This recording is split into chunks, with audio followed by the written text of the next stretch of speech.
He walked calmly into the train's dining car, unwrapped a small packet of tea from a napkin. A cocky man nearby tried to strike up a conversation, not realizing the bearded man in the white hat was none other than the equalizer himself, Robert McCall. In a measured tone, McCall gave him one last chance to live. When the man stood up, McCall didn't even bother setting down his tea. He clicked his stopwatch, and under the quiet gaze of death, the fight calculation began.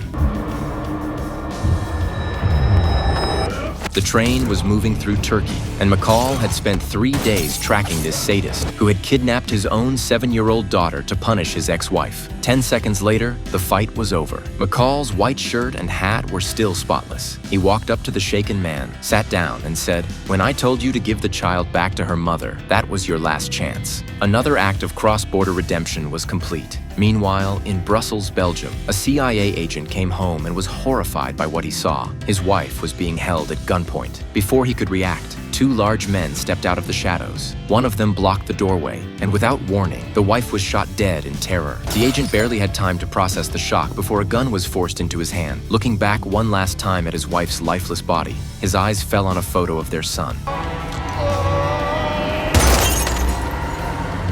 At first, this brutal assassination seemed to have nothing to do with McCall, but in the coming days, it would cost him the only person he truly cared about besides his late wife. Now retired, former intelligence operative Robert McCall lived a quiet, double life. After taking down the Russian mob and saving a trafficked young girl, he had dedicated himself to helping the helpless, his own way of balancing the scales. After quitting his job at a hardware store, he became a rideshare driver. Every week at the same time, he gave an elderly man a lift to a print shop where the man made copies of missing person flyers. During World War II, that man had been just 9 years old. He and his sister were sent to different concentration camps and never saw each other again. His lifelong wish was to be reunited with her. McCall always charged him just 2 coins, a symbolic gesture of respect. Each day, McCall drove strangers from all walks of life, quietly observing the warmth and cruelty of the world around him. But before long, that quiet peace was shattered once again.